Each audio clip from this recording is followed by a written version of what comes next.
Bayangkan kita bekerja dari tahun 2022, sejak detik pertama ketum melantik kita, sampai hari ini, tiba-tiba masih ada orang, saya nggak menyebut inisialnya adalah hamba Allah, mengadakan seminar 2 hari di hotel mewah dan dingin, lalu mengatakan, kamilah yang memikirkan pesantren. Nahdlatul Ulama absen, tidak pernah hadir dan tidak memikirkan pesantren.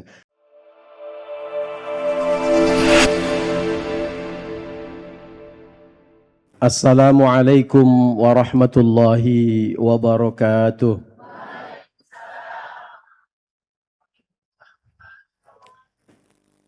Jarang salam sekali jadi. Ini salah satunya kejadian di Bandung. Satu salam langsung yang menjawab lebih dari 60%, jadi cukup untuk satu putaran. Bismillah, alhamdulillah. Alhamdulillahilladzi amarana al-i'tisama bihablillahi matin. Assalatu wassalamu ala sayyidil mursalin Muhammadin wa ala alihi wa ashabihil mujahidin at-tahirin. Subhanaka la ilma lana illa ma 'allamtana innaka antal alimul hakim. Rabbi shrah li sadri wa yassir li amri wahlul 'uqdatam min lisani yafqahu qawli, amma ba'd. Yang sama-sama kita hormati dan kita muliakan para alim, para ulama, wabil khusus Ketua Umum Pengurus Besar Nahdlatul Ulama, beliau Al-Karim Ibn Al-Karim Kiai Haji Yahya Khalil Stakuf. Kita doakan semoga beliau selalu sehat walafiat, panjang umur dalam keberkahan, dan istiqomah dalam perjuangan khususnya bersama dengan Nahdlatul Ulama. Rais Syuriah Kiai Haji Nurul Yakin, pengasuh Pondok Pesantren Darul Ma'arif Kiai Haji Sofyan Yahya. Ini saya sering ketukar-tukar nyebut Kiai Yahya Sofyan, karena agak mirip dengan Kiai Yahya Khalil Stakuf. Beliau yang sangat alim, sangat luar biasa. Saya terkesan sejak perjumpaan pertama. Ternyata beliau adalah generasi kedua Robitoh Ma'ahid Islamiyah. Murid langsung, kader langsung dari pendiri Robitoh Ma'ahid Islamiyah, yaitu Kiai Syekhu. Sedangkan saya itu cicit jauh di belakang. Tapi meskipun jarak secara generasi itu jauh, itu saya langsung nyambung dengan beliau. Karena meskipun secara usia itu sudah cukup sepuh, tapi gayanya itu masih gaya kekinian. Yang saya sangat kagum selain alimnya adalah bodornya. Betul ya? Kiai Khodri nggak tahu bodor. Nanti buka kamus Mu'jam. Dan tentu juga Ketua RMI PBNU Kiai Haji Khodri Arif, seluruh pengurus wilayah Nahdlatul Ulama Jawa Barat, baik yang hadir secara fisik maupun belum hadir, tapi insya Allah hadir semuanya. Ya. Juga seluruh ketua PCNU dan beserta jajaran pengurus Banom dan lembaga, para hadirin, kiai, nyai, pimpinan dan pengasuh pondok pesantren di lingkungan Nahdlatul Ulama, para guru, ustadz, ustadzah, musyrif, musyrifah, dan tentu juga anak-anak, adik-adik, santri-santri yang hebat semuanya. Apa kabar santri-santri? Luar biasa. Yes, yes, yes. Luar biasa. Santri hari ini tuh bicaranya pakai bahasa Inggris, Bu. Langsung kalau ditanya yes, jawabnya yes, gitu. Senang sekali rasanya hari ini kami sowan ke sini. Ini adalah putaran atau roadshow di kota ke-25 sejak tanggal 3 Juni 2026 ya. Jadi belum sampai 2 bulan kami sudah keliling di 25 kota. Dan hebatnya lagi, di banyak kota kami juga diberkahi dan dihadiri langsung oleh Ketua Umum PBNU kita. Tepuk tangan dong untuk Kiai Yahya Khalil Stakuf. Di tengah kesibukan beliau yang sangat luar biasa, apalagi menjelang muktamar, beliau berkenan untuk hadir langsung mendukung kegiatan kita, sowan kepada para kiai, menyapa para guru, musyrif musyrifah, dan juga memberikan semangat kepada santri-santri kita. Tepuk tangan dong sekali lagi. Tentu ini menunjukkan betapa pentingnya acara kita hari ini, betapa pentingnya gerakan nasional pesantrenku aman. Perkenankan saya matur sebagai perwakilan dari Satgas Penanggulangan Kekerasan di Pesantren, PBNU. Penanggung jawabnya adalah Bunyai Alisa Wahid.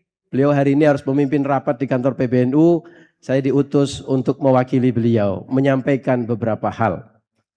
Pertama, para kiai, para nyai semuanya, ada apa PBNU kok ngurusin kekerasan di pesantren?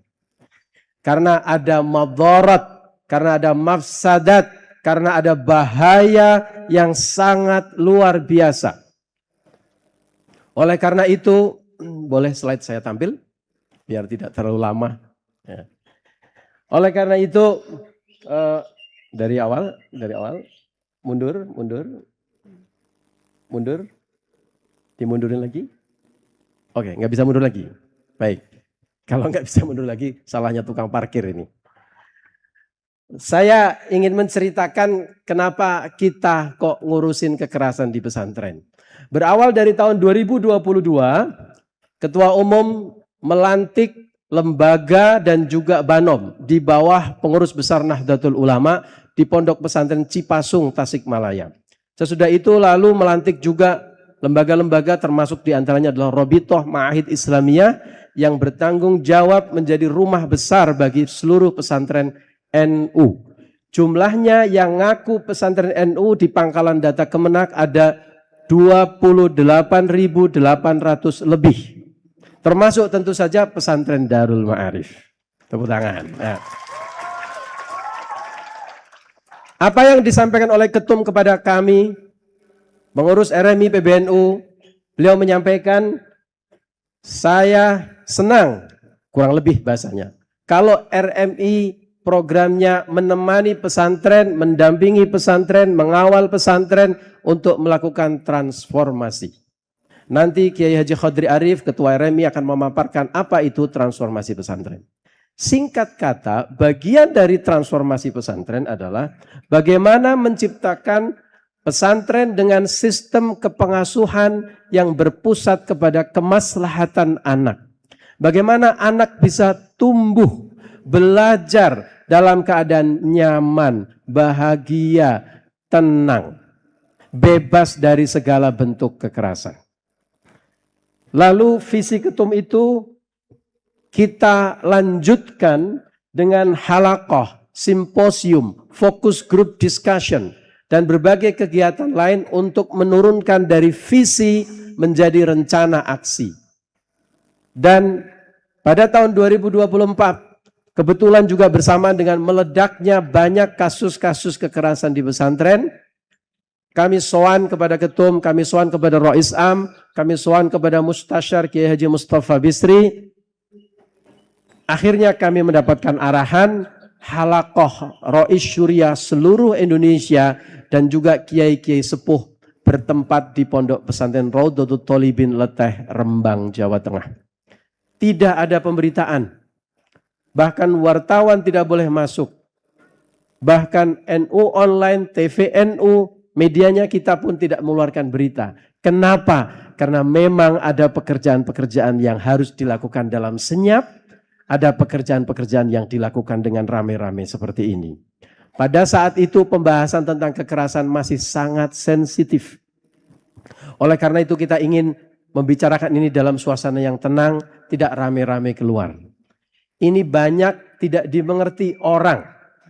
Bayangkan kita bekerja dari tahun 2022, sejak detik pertama Ketum melantik kita, sampai hari ini, tiba-tiba masih ada orang, saya nggak menyebut inisial, inisialnya adalah hamba Allah, mengadakan seminar 2 hari di hotel mewah dan dingin, lalu mengatakan, kamilah yang memikirkan pesantren. Nahdlatul Ulama absen, tidak pernah hadir dan tidak memikirkan pesantren. Kita menjawab, yo rapopo. Ya, tidak apa-apa. Kalau ada orang yang mengatakan NU tidak hadir. Tapi hari ini saya ingin berbagi kepada para hadirin hadirat sekalian dalam konteks kasus-kasus kekerasan di pesantren. Kita bekerja sejak awal kami dilantik di semua lembaga dan banom. Salah satu tugasnya adalah mewujudkan transformasi pesantren. Nah, Bapak Ibu, transformasi itu apa? Jangan salah. Karena belum lama ini beredar kabar. Ini sejak zaman Ketum Kiai Yahya Khalil Stakuf, kan salah satu program besarnya adalah transformasi. Ada yang salah paham, ajengan. Belum lama ada yang bilang, nggak enak ikut Kiai Yahya. Transformasinya nggak ada duitnya. Yang ada duitnya itu transportasi pesantren katanya. Dikira transformasi itu sama dengan transformasi pesantren. Ini bercanda. Nah, pada tahun 2024 kemudian resmi didirikan Saka pesantren. Saka itu artinya tiang.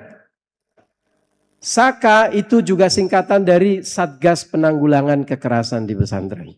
Dan kemudian terus bergulir sampai hari ini, bekerja tahun 2026 kita meluncurkan program Pesantrenku Aman. Kenapa kita bisa begitu serius dengan isu kekerasan ini? Next slide please.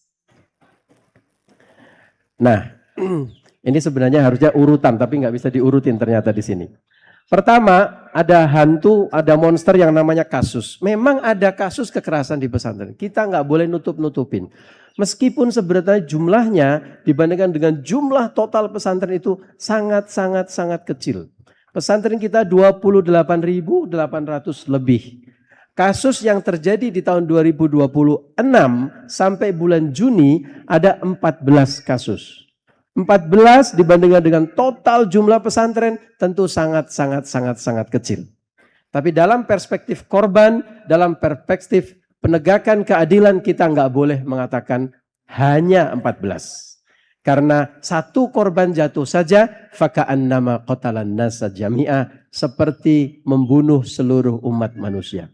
Tapi secara statistik kita mengatakan ada kasus, kita nggak nutup-nutupin meskipun jumlahnya tentu secara persentase sangat kecil. Tapi jumlah kasus yang kecil dibandingkan dengan jumlah pesantren akan menjadi masalah besar karena ada yang disebut dengan paparan media. Media memberitakan yang kecil seperti semut bisa menjadi besar seperti gajah. Karena apa? Karena ada paparan media, apalagi media sosial. Dan paparan media, kita tentu tidak menyalahkan media Bapak Ibu, karena begitulah pekerjaan media. Bukan hanya NU, bukan hanya pesantren. Pokoknya kalau ada yang clickbait, ada yang bisa menarik orang untuk baca, untuk melihat konten, dibuatlah berita itu. Betul? Maka tidak perlu meratapi media. Tentu kita harus smart dengan media. Santri-santri kita harus dididik bagaimana menjadi para ahli dan pegiat media. Kita tidak bisa menyalahkan fenomena media. Lalu apa yang menjadi sumber masalah kita? Tentu adalah kasusnya. Kalau tidak ada kasus, tentu tidak akan ada paparan media. Betul? Masalahnya sekarang ada kasus. Ada paparan media. Paparan media membuat semut menjadi gajah. Dan ujung-ujungnya yang sangat kita takuti adalah masyarakat menjadi marah. Ada beberapa kasus pembakaran pesantren, ada beberapa kasus penggerebekan pesantren. Meskipun itu tidak semua pesantren NU. Tapi orang taunya kalau pesantren pasti N. Kenapa? Karena memang jumlah pesantren di Indonesia lebih dari 70% adalah pesantren NU. Karena yang punya pesantren lebih dari 1 abad adalah Nahdlatul. Tetangga-tetangga kita, saudara-saudara kita, kakak-kakak kita punya pesantren baru kemarin sore. Tapi Nahdlatul Ulama bahkan Bahrul Ulum yang akan menjadi tempat muktamar NU sudah berdiri sejak 2 abad yang lalu. Bahkan Nahdlatul Ulama lahir dari rahim pesantren. Maka tidak salah kalau ada berita tentang pesantren, orang berpikirnya NU. Dan itu masalah besarnya Bapak Ibu. Ini hantu yang paling besar. Ini monster yang paling besar. Yaitu hancurnya legitimasi Nahdlatul Ulama. Hilangnya kepercayaan kepada pesantren. Dan kalau ini terjadi, maka hilang juga kepercayaan orang kepada Nahdlatul Ulama. Kalau hilang kepercayaan orang kepada Nahdlatul Ulama, maka hilang juga kepercayaan kepada Ahlus Sunnah wal Jamaah. Karena NU adalah pesantren adalah jantungnya NU. Dan NU adalah jantungnya Ahlus Sunnah wal Jamaah. Oleh karena itu, badlul wus'i, mari kita bersama-sama mengerahkan kekuatan kita semaksimal mungkin. Meskipun hari ini insya Allah tidak terjadi di pesantren kita, tapi pesantren kita ikut kena getahnya. Ribuan jutaan praktek baik di pesantren kita. Setiap hari anak-anak kita bangun tengah malam. Ibu-ibu, maaf, bapak-bapak masih pada tidur. Anak-anak kita sudah bangun, sholat tahajud, membaca Al-Quran, hafalan. Tapi semua itu seolah-olah hangus, hilang karena ada kasus-kasus kekerasan yang dimediakan di media-media kita. Oleh karena itu mari kita semuanya badlul wus'i. Termasuk Nahdlatul Ulama. Kenapa sejak bulan Juni kita bergerak sampai ke 25 kota dalam rangka ini. Kami ingin mohon doa restu dari para kiai, mohon doa untuk Nahdlatul Ulama, mohon doa untuk pesantren, mohon doa untuk santri-santri kita. Para guru dilatih bersama dengan acara kita, mohon izin melapor ini para kiai, para nyai. Ada halakoh pengasuh tadi di lantai 3. Ada pelatihan musyrif musyrifah. Ada pelatihan media agar semua pihak bergerak bersama-sama. Ayo kita tingkatkan perjuangan kita khidmah untuk pesantren-pesantren kita. Karena kalau pesantren kita tidak ada, siapa lagi yang akan mendidik anak-anak kita menjadi anak-anak yang solih-solihah. Benar Bapak Ibu? Terakhir adik-adik semuanya. Next. Ini slide terakhir saya. Ini untuk adik-adik. Adik-adik, bagaimanapun juga kita semuanya, Anda semuanya santri-santri adalah salah satu pilar yang paling penting untuk menghilangkan kasus-kasus kekerasan di pesantren. Kita semua harus mengatakan stop kekerasan. Dan di Saka kita mengenalkan stop kekerasan itu singkatan dari S-nya adalah sadari batas. Kita harus menyadari batasan mana yang boleh dan tidak boleh. Melihat aurat kita, memegang aurat kita, berbuat kepada tubuh kita. Dan kitalah yang punya kewajiban, bukan hanya hak, kewajiban syariat untuk membela tubuh kita. Oleh karena itu, kita harus menolak kekerasan. Siapapun yang melakukan kekerasan pada tubuh kita, harus kita tolak. Kita harus taat, kita harus hormat kepada orang lain, tapi la ta'ata fi ma'siyatin. Tidak ada ketaatan dalam kemaksiatan. Santri, kalau saya bilang santri, semua menjawab, santri pasti bisa. Oke? Oke. Santri. Oke. Sadari batas, tolak kekerasan. Kalau melihat atau menjadi korban kekerasan, obrolkan, omongkan, laporkan. Jangan diam saja. Karena sekali lagi kita punya kewajiban syariat untuk membela diri kita. Kalau tidak dilaporkan, kasus tidak akan terbuka. Dan yang terakhir adalah pastikan lapor kepada orang dewasa yang dipercaya. Santri, kaget? Coba diulang sekali lagi yang semangat. Santri. Terima kasih. Mohon maaf atas segala kekurangan dan kekhilafan. Mohon doa para guru, para kiai, masyayikh semuanya untuk Nahdlatul Ulama, untuk pesantren kita dan untuk anak-anak kita. Wallahul muwaffiq ila aqwamit thoriq wal 'afu minkum. Assalamualaikum warahmatullahi wabarakatuh.